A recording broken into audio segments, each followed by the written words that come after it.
இதே அம்மாவுடைய ஆட்சியோடு தேசிய ஜனநாயக கூட்டணியின் வெற்றி வேட்பாளர் அம்மா மக்கள் முன்னேற்ற கழகத்தின் வெற்றி வேட்பாளராக அண்ணன் டிடிவி தினகரன் அவர்கள் ஆட்சியோடும் பாரதிய ஜனதா கட்சியின் ஆதரவோடும் நம்மளுடைய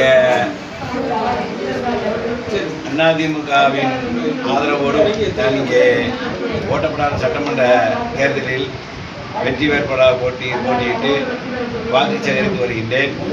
ஓட்டப்படாத தொகுதியை பொறுத்தவரை இப்பொழுது யாருமே என்னை தவிர யாரும் உள்ளூர் வேட்பாளர் இல்லை.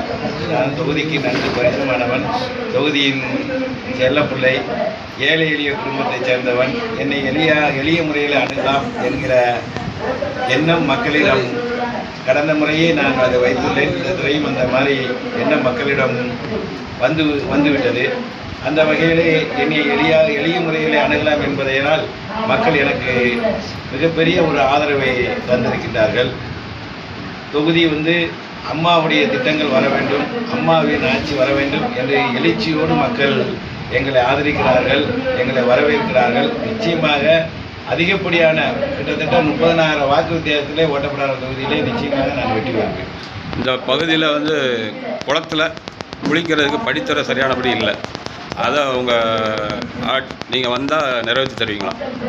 இல்லை, ஏற்கனவே நான் ஓட்டப்படாத பகுதியிலே தாமர் நம்முடைய ஜீவன் நதி தாமிரபரணி இரு காலாக கொண்டு வர வேண்டும். ஒன்று ஓட்டப்படாத வழியாக விளாத்திவளை வரை சென்றால் 90 குளங்கள் நிரம்பி நம்மளுடைய குளங்கள் எல்லாம் நிரம்பி கிராமங்கள் எல்லாம் செழிக்கும் என்பதை நான் சட்டமன்றத்திலே வலியுறுத்துகிறேன். 300 கால் வழியாக நம்மளுடைய பூவாடி வழியாக கோரமலை வரைக்கும் நம்மளுடைய பகுதியெல்லாம் செழிக்குவதற்கு நான் அந்த கோரிக்கையை நம்ம 2014 நான் வைத்திருக்கிறேன். மீண்டும் அந்த கோரிக்கையை வலியுறுத்துவேன். நம்முடைய குளங்கள்லாம் தூர்வாரப்படும், மதகுகள் எல்லாம் சரி செய்யப்பட்டு, கரைகள்லாம் சரி செய்யப்பட்டு நம்முடைய பகுதியை வளமான பகுதியாக மாற்றி காட்டுவேன். இந்த குளத்தை கோரமலம் குளத்தை அணைக்கட்ட முயற்சி பண்ணுவீங்களா?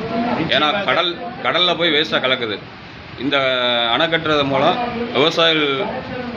விவசாயம் பெருகும். அதுக்கு ஏதாவது வழி பண்ணுவீங்களா? இந்த கோரமலம் நம்மளுடைய பல்வேறு பகுதியிலிருந்து தண்ணி வருது.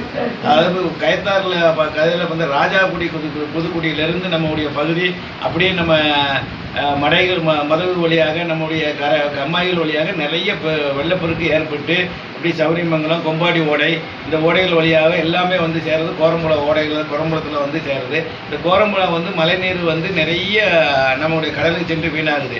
இதை முறைப்படியாக பொதுப்பணித்துறை மூலம் ஆய்வு செய்து இதில் அணை கட்டுவதற்கு மிகப்பெரிய வாய்ப்பை ஏற்படுத்தி தருவதற்கு அரசு ஆய்வு பண்ணி அரசோட ஒத்துழைப்போடு அதை நிச்சயமாக முயற்சி செய்து தருவேன்.